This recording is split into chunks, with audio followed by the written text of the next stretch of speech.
اعوذ باللہ من الشیطان الرجیم بسم اللہ الرحمن الرحیم بسم اللہ الرحمن الرحیم الف لام میم۔ الف لام میم یہ حروف مقطعات ہیں، یہ علیحدہ علیحدہ پڑھے جاتے ہیں، علم نہیں پڑھ سکتے اس کو۔ الف لام میم، ہا میم ہے، ہا علیحدہ میم علیحدہ، اگرچہ لکھے ہوئے ہوتے ہیں جڑے ہوئے، کاف ہا یا عین صاد لکھے ہوئے جڑے ہوئے پڑھے جائیں گے علیحدہ علیحدہ، قطع علیحدہ کرنا۔ تو حروف مقطعات، ان کے بارے میں ایک بات تو جو ہے اجماعی ہے، سب کے نزدیک مسلم ہے، ان کا کوئی حتمی مفہوم اور ان کے حتمی معنی کسی کو معلوم نہیں سوائے اللہ اور اس کے رسول کے۔ اس معنی میں یوں بھی کہا گیا یہ کوڈ ورڈز ہیں، جیسے کہ کوئی میسیجز جو ہیں ادھر ادھر بھیجے جاتے ہیں، سیکرٹ میسیجز، تو کچھ کوڈ ورڈز ہوتے ہیں جس سے سمجھ میں آتا ہے کہ یہ بات واقعتاً صحیح سورس سے آ رہی ہے، واللہ عالم۔ لیکن اس کا کوئی مفہوم اور اس کے معنی جو ہیں وہ اتفاق اس پر ہے، اگرچہ بعض حضرات نے کچھ اپنی سی کوشش کی ہے کچھ مفہوم جو ہے بنانے کی، وہ اپنی جگہ پر ہے، لیکن یہ کہ کسی حضرت عبداللہ ابن عباس رضی اللہ تعالی عنہما نے بعض ایسی کوششیں کی ہیں، لیکن ان کی رائے کو بھی ان کی ذاتی رائے سمجھا گیا ہے، امت نے اسے قبول نہیں کیا۔ اجماع اور کنسنسس اسی پر ہے کہ اس کے معنی اور مفہوم کسی کو معلوم نہیں سوائے اللہ اور اس کے رسول کے۔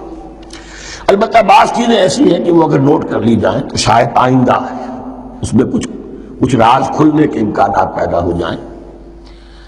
دیکھیے عربی زبان کے جو الفابیٹس ہیں ان کی تعداد 29 ہے یا 28 ہے، میں بتا چکا ہوں۔ الف اور حمزہ کو ایک سمجھے تو 28 ورنہ 29۔ پہلی بات یہ نوٹ کیجئے، قرآن حکیم کی 114 سورتوں میں سے 29 سورتوں میں ان کے شروع میں یہ حروف مقطعات آئے۔ دوسری بات یہ کہ اس میں 28 کا نصف کیجئے تو 14 استعمال ہوئے، 14 نہیں استعمال ہوئے، بالکل آدھی تعداد استعمال ہوئی ہے۔ تیسرے یہ کہ جو شروع اور آخر اور درمیان 3 حصوں میں تقسیم کر دیجئے آپ، 9 9 9 پر والی 27، ایک طرف 10 رہ جائیں گے۔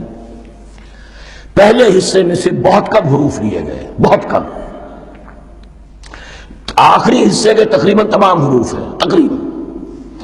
درمیانی حصہ وہ ہے کہ جس میں آپ نے دیکھا ہے کہ عربی میں جوڑوں کی شکل میں ہے، صاد ضاد، فرق کیا ہے نقطے کا، سین شین، فرق کیا ہے نقطوں کا، را زا، فرق کیا ہے نقطے کا۔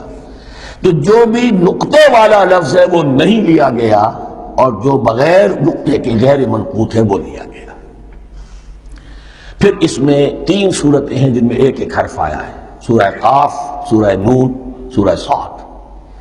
پھر صورتیں ہیں جن میں 2 2 آئی ہیں، جن میں 3 3 آئے ہیں، پھر 4 4 آئے ہیں۔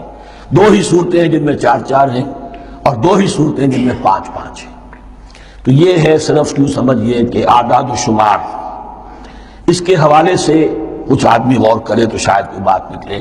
باقی وہ مثال میں آپ کو بتا دیتا ہوں کہ حضرت عبداللہ ابن عباس نے ایک رائے ظاہر کی کہ الف لام میم در حقیقت ایک جملے کا خلاصہ ہے، انا اللہ اعلم۔